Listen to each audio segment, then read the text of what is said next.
dengan senior orang Sabah sebab memang saya start aktivisme di Sabah lah. Di UMS, di Universiti Malaysia Sabah. Suara mahasiswa UMS juga? Sebelum lagi. Sebelum. Lagi Suara senior. mahasiswa ni baru betul. Dia lagi senior. Saya zaman pro mahasiswa. Okey. Dah lama lah pro mahasiswa. Saya start dengan gerakan pro mahasiswa lah. Tapi di UMS saya di KK, di Kota Kinabalu.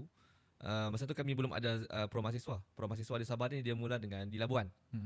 Labuan, tapi di Semenanjung dah ada lah, di UM, di UM lah.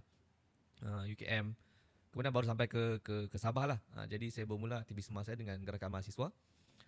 Masa tu lah, of course, bila gerakan mahasiswa ni banyak isu yang kita fight. Masa tu sekitar 2008 lah sampai 2012 begitu.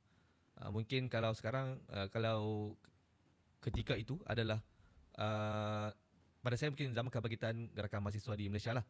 Selepas mungkin beberapa lama. So itulah kebangkitan semula. Jadi arus di Semenanjung tu dia mempengaruhi gerakan mahasiswa di Sabah lah.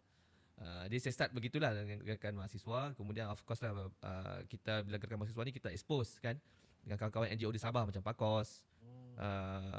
Masa tu mungkin PAKOS lah yang banyak membantu gerakan mahasiswa, bagi tempat untuk meeting dan sebagainya. Sebab PAKOS community based kan. Jadi ada tempat lah.